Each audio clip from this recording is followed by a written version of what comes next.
Hello, welcome back to Satya commerce classes. तो guys एक बार फिर से आप सभी का स्वागत है Satya coaching classes by Meenakshi. और मैं मीनाक्षी आप सभी का बहुत बहुत स्वागत करती हूँ। चलिए हम बात करते हैं। हमने अभी 4 क्लासेस आपको दी है जिसमें मैंने आपको बेसिक के बारे में बताया है।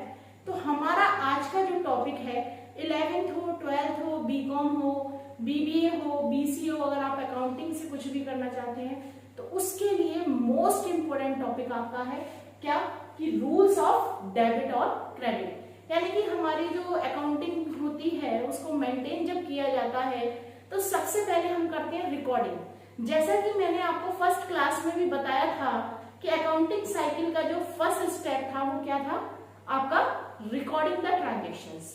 तो किस तरीके से ट्रांजेक्शंस को रिकॉर्ड किया जाता है आज हम उसके बारे में पढ़ेंगे। तो हम चाहें तो इसको रूल्स ऑफ डेबिट क्रेडिट बोलते हैं या फिर रूल्स ऑफ जर्नल एंट्रीज भी हम इसको बोल सकते हैं। तो देखिए जैसा कि लास्ट क्लास में हमारा डिस्कशन हुआ था, मैंने आपको बताए थे कि जो अकाउंट्स हैं वो 3 टाइप्स के होते हैं। अगर आप इन तीनों अकाउंट्स को डिटेल में पढ़ना चाहते हैं तो आप मेरी लास्ट वीडियो को देख सकते हैं, वहां पर आपको सब कुछ डिटेल में मिल जाएगा।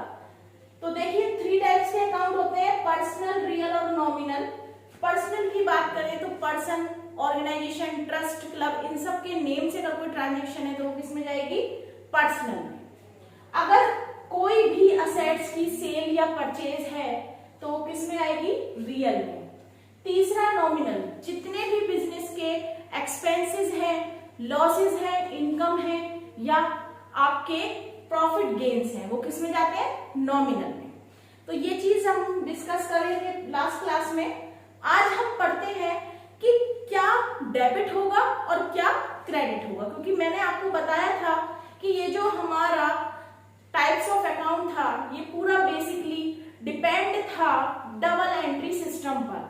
डबल एंट्री सिस्टम मतलब जब कोई भी ट्रांजेक्शन मिनिमम 2 और मोर देन 2 अकाउंट्स को इफेक्ट करती है जिसमें one side is debit and another side is credit. ठीक है, तो वही कि क्या डेबिट करना है और क्या क्रेडिट करना है उसी का डिस्कशन आज हमारा चलेगा। तो चलिए स्टार्ट करते हैं। सबसे पहले हम बात करते हैं पर्सनल अकाउंट की। तो देखिए अगर पर्सनल अकाउंट की बात करें तो डेबिट होता है रिसीवर यानी कि आने वाला, क्रेडिट होता है गिवर यानी कि देने वाला। यानी कि जो कुछ आपको मिला है उसको आप क्या कर दीजिए? डेबिट कर दीजिए, और जो कुछ आपके पास से गया है, आपके मतलब बिजनेस के पास से गया है, उसको कर दीजिए क्रेडिट। देखो मैंने एक एग्जांपल भी लिया है, इसको हम सॉल्व करते हैं कि एक ट्रांजेक्शन दी हुई है, गुड्स सोल्ड टू मोहन ₹10,000। अब सबसे पहले हम ये चीज देखते हैं कि यहाँ पर ये डबल एंट्री सिस्टम है या सिंगल एंट्री सिस्टम है, वो कैसे पता लगेगा? तो सबसे पहले देखो इस ट्रांजैक्शन में कितने अकाउंट इफेक्ट होते हैं। देखो जब हम गुड्स सोल्ड करेंगे तो हमारे 2 अकाउंट इफेक्ट होंगे। कैसे? कि जो ये गुड्स है ये हमारा कम हो जाएगा यानी कि डिक्रीज हो जाएगा। और किसे सोल्ड किया है? मोहन को। तो हमारे पास एक अकाउंट आ गया किसका? मोहन का। तो यानी कि ये हमारा हो गया इंक्रीज। तो देखो 2 अकाउंट इफेक्ट हुए, एक तो गुड्स का और एक मोहन का। तो ये कौन सा सिस्टम हुआ? Double entry system. अब बात आती है कि what is debit and what is credit. तो रिसीवर, रिसीवर मतलब जो बिजनेस में आया है या मिला है। तो देखो कौन मिला? जो इंक्रीज हुआ वो मिला। तो कौन मिला हमको? मोहन मिला। क्योंकि कैश इसलिए नहीं है, अगर कैश होता तो फिर मोहन की कोई भी नीड नहीं थी। यानी कि अगर यहाँ पे लिख दिया जाता इन कैश या फॉर कैश तो यहाँ पे मोहन हट जाता और कैश आ जाता। अब क्योंकि ये क्रेडिट है तो इसलिए हम क्या करेंगे? Mohan apostrophe S account. Apostrophe S क्यों? क्योंकि पर्सनल अकाउंट के अंदर पर्सन या ऑर्गेनाइजेशन के नेम के बाद डायरेक्ट आप अकाउंट वर्ड का यूज नहीं कर सकते। उससे पहले अपोस्ट्रोफी एस देन अकाउंट, और थोड़ा दूर को आकर आपको लिखना है यहाँ पे डेबिट।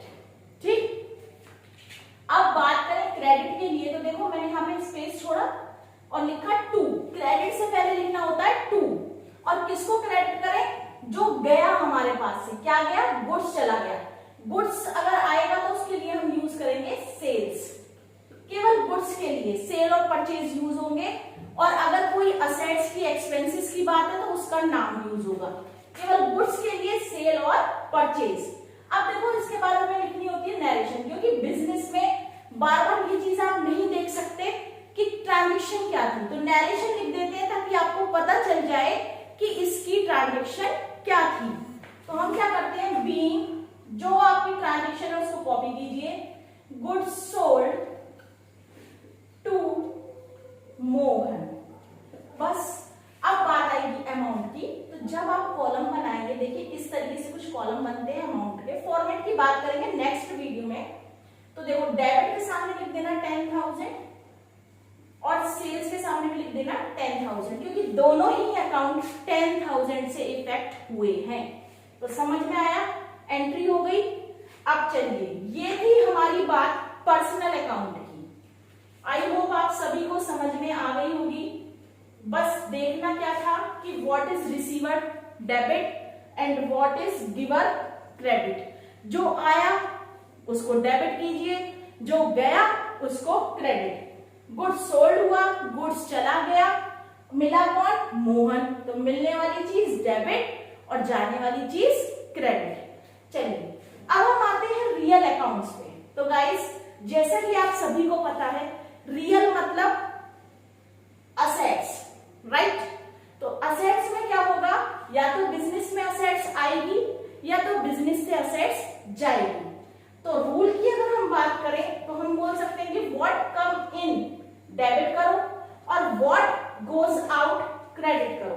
यानी कि जो चीज बिजनेस में आए उसको डेबिट कीजिए और जो चीज बिजनेस से जाए उसको क्रेडिट कीजिए। देखो इसी में मैंने एक ट्रांजेक्शन ली है, फर्नीचर परचेज। हमने फर्नीचर परचेज करा। अब देखना यहाँ पे कोई भी पर्सन का नाम नहीं है।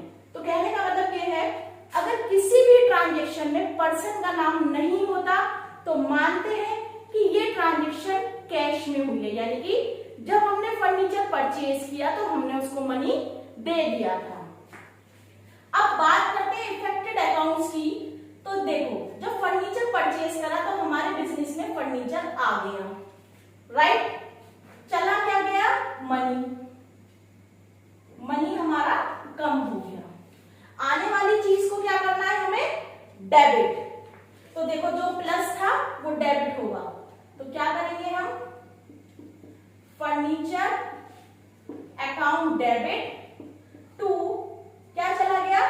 कैश।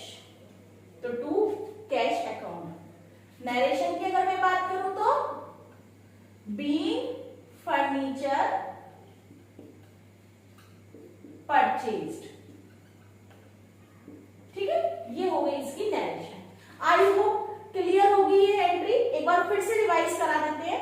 देखो व्हाट कम इन डेबिट, आने वाली चीज को क्या करना है? डेबिट, और जाने वाली चीज को क्या करना है? क्रेडिट। अब उसने बोला ट्रांजेक्शन में फर्नीचर परचेज वर्थ ₹5,000। तो अब ये बताओ जब फर्नीचर परचेज करा तो बिजनेस में क्या आया? बिजनेस में आया फर्नीचर, और क्योंकि यहाँ कोई पर्सन नहीं है तो चला क्या गया? कैश। तो देखिए आने वाली चीज को हमें क्या करना है? डेबिट। यही तो बोला था ना व्हाट कम इन। तो आने वाली चीज है फर्नीचर, तो फर्नीचर डेबिट टू कैश, जो चला गया। या फिर इंक्रीज डिक्रीज, देखो देखो फर्नीचर आया तो फर्नीचर बढ़ गया, और क्योंकि परचेज हुई है तो मनी आपका कम हो गया। मनी मतलब कैश या बैंक। यहाँ बैंक भी यूज कर सकते थे, कब? जब पेमेंट चेक से हुआ होता। तो समझ में आया ये चीज, रियल अकाउंट। अब बात करते हैं next and last nominal account की। तो देखो ये है आपका नॉमिनल अकाउंट। नॉमिनल अकाउंट में आपको बताया था मैंने कि जितने भी लॉसेस हैं, एक्सपेंसेस हैं, इनकम है, प्रॉफिट गेन्स हैं, ये सब इसमें आते हैं। आज आपका होमवर्क ये है कि आपको मुझे डिस्क्रिप्शन में नहीं सॉरी कमेंट बॉक्स में लिख के बताना है कि what is the difference between gain and profit. मैंने आपको लास्ट क्लास में बताया था, तो जिन लोगों को भी पता है मुझे कमेंट करके बताएंगे। चलिए अब हमने देखिए क्या करना है कि जितने भी नॉमिनल अकाउंट में एक्सपेंसेस हैं या लॉसेस हैं, उनको कर देते हैं डेबिट, ठीक है। और फिर क्रेडिट किसे करें, तो क्रेडिट करा जाएगा कैश को, क्योंकि यहां पर होने वाले एक्सपेंसेस या इनकम किसमें होते हैं, कैश में होते हैं। ये डेली बेसिस के होते हैं एक्सपेंसेस या इनकम, और बिजनेस में जो डेली बेसिस के होते हैं एक्सपेंसेस इनकम, उनको हम कैश में ही पेड करते हैं। और अगर इनकम है तो क्रेडिट हो जाएगी, तो डेबिट क्या होगा, कैश। देखो विद एग्जांपल इसको समझते हैं। मैंने आपको एग्जांपल दिया है सैलरी पेड ₹500, सैलरी पेड। देखो जिस भी वर्ड के पीछे अगर पेड लिख गया तो इसका मतलब ये क्या हो गया आपके लिए, एक्सपेंसेस। और अगर इस पेड की जगह मैं लिख देती रिसीव्ड, तो ये क्या हो जाता हमारा, इनकम। ये चीज ध्यान रखिएगा, अगर रिसीव्ड है तो इनकम है, पेड है तो एक्सपेंसेस। अब ये एक्सपेंसेस है, एक्सपेंसेस है तो हमारे पास से क्या, मान लो कोई आपने एक्सपेंस किया बिजनेस में, तो बिजनेस के लिए मनी तो चला गया, फिर आया क्या भाई, जिसके लिए हमने मनी दिया वो आया, तो इंक्रीज हुआ सैलरी और डिक्रीज क्या हो गया, कैश। अगर मैं बात करूं जनरल एंट्री की, तो आपकी एक्सपेंसेस डेबिट होगा, यानी कि सैलरी अकाउंट डेबिट, और टू क्या, कैश अकाउंट। अगर यही इनकम होती तो हम क्या कर देते यहां पर, cash account debit to salary, और नरेशन बीइंग सैलरी पेड। इसी से पता चलेगा एक्सपेंस। अच्छा देखो मैंने अमाउंट नहीं लिखी है, जैसे मैंने इसमें बताई थी ना, 2 लाइन होती है, एक अमाउंट डीआर, एक अमाउंट सीआर। डीआर में लिखते हैं डेबिट साइड की अमाउंट, ठीक है, और क्रेडिट साइड में लिखते हैं क्रेडिट साइड की अमाउंट। यानी कि अगर मैं यहाँ पे बात करूं तो देखो 2 अमाउंट के कॉलम अगर होंगे तो डेबिट वाले में आएंगे 500 सैलरी के सामने, और कैश के सामने आएंगे क्रेडिट वाले कॉलम में 500। आई होप क्लियर होगा। मैंने कोशिश की है आपको बहुत ही सरल लैंग्वेज में मैं इसको समझा सकूं। अब मैं आपसे कहती हूं, अगर आप ये सब याद नहीं रख पाते तो क्या करा जाए, तो उसका भी एक सॉल्यूशन मेरे पास है। आप क्या करो, बस एक चीज माइंड में याद रखो कि आने वाली चीज डेबिट और जाने वाली चीज क्रेडिट, यानी कि जो भी आपके बिजनेस में आए उसको डेबिट कर दो, और जो आपके बिजनेस से जाए उसको क्या कर दो, क्रेडिट। बस इतनी सी चीज अगर आप याद रखोगे तो कोई भी जर्नल एंट्री आपके लिए डिफिकल्ट नहीं होगी, ये मेरी गारंटी है, ठीक है।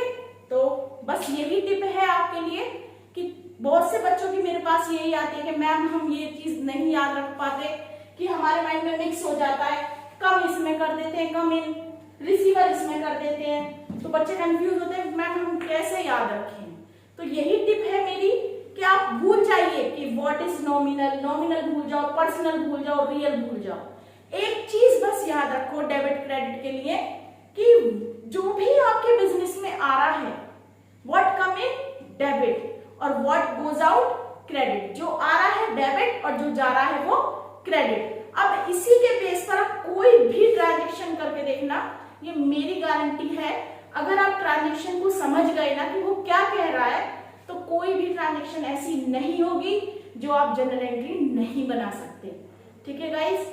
तो ये थी आपके लिए एक कहते हैं टॉनिक, जो आपका पूरा बेसिक होता है अकाउंट्स का। अब नेक्स्ट क्लासेस से मैं 12th की बैच स्टार्ट करूंगी और 11th का, और इसमें जो खास बात होगी मेरी वो यही है सीबीएसई स्टूडेंट्स के लिए, और यूपी के स्टूडेंट भी इससे बहुत बेनिफिशियल होगी ये क्लास आगे जो आने वाली है, कि मैं आपको एससी शर्मा की बुक से पढ़ाऊंगी, ठीक है।